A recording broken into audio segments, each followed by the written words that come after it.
Greetings, Father Joe here, your friendly neighborhood pastor, coming to you on the feast of the Holy Family of Jesus, Mary, and Joseph. My homily is, or my reflection today is kind of a continuation of yesterday's homily. I spoke about how, gave an analogy to kids about having a dog and what would we do to make the dog a full member of the family. When we say that we are God's children, it is so important that we realize that God did not make us to go to heaven as slaves or as servants or as guests, but we are meant to go to heaven and to be God's children, to actually share in the Holy Family in heaven. Or if you want to get really esoteric, to participate in the inner life of the Trinity. And this always just blows my mind because it just seems too good to be true. But God created you to share in the divinity of Christ in heaven. It's just too good to be true, and yet it is. And so St. John, in our second reading, he says, "See what love the Father has bestowed on us, that we may be called the children of God. And yet so we are." I didn't really understand this until after I was ordained. I thought that we were called children of God, but it was, not really true. It was a nice thing to say. It's like, me adopting a dog and having Gemma, my dog, in my house. But that is not God's plan. He wants he wants all of us to be his children. And one of the analogies for this in the Bible is that of a bride and a groom. You're not going to marry a dog, but you can marry another human being.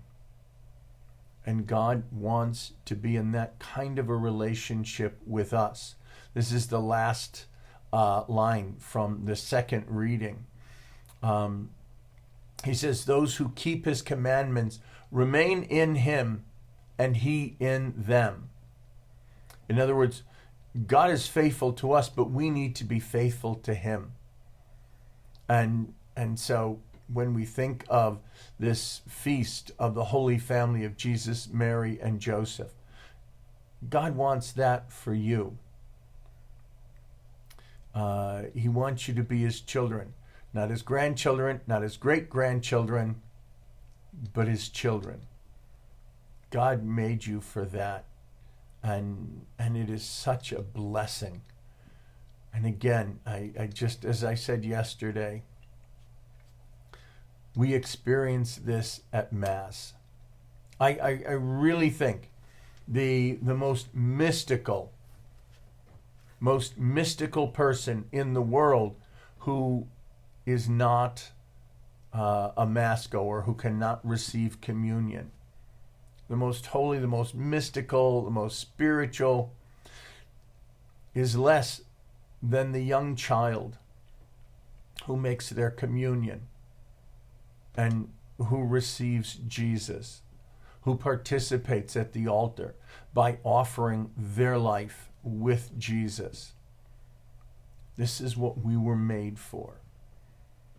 And God is not some kind of an angry father who wants to hurt us. God is a loving God who, we can say God sent his only son, but Jesus is also God. So God is so loving that he comes himself and he makes the ultimate sacrifice, not because God the Father is angry and needs somebody to calm him down, but because God's love is a full love.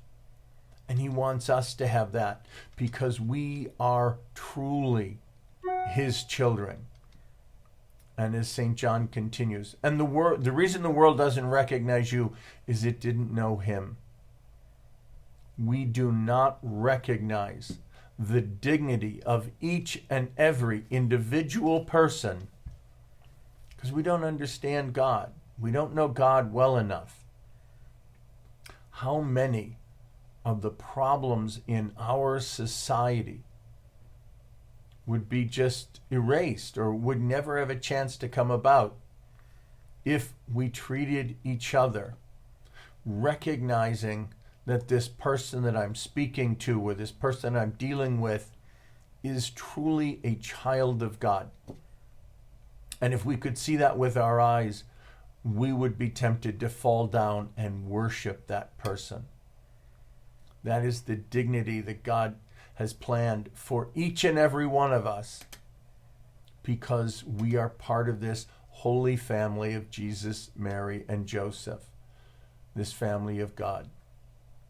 So bless you today on the feast of the Holy Family of Jesus, Mary, and Joseph. May your families be blessed.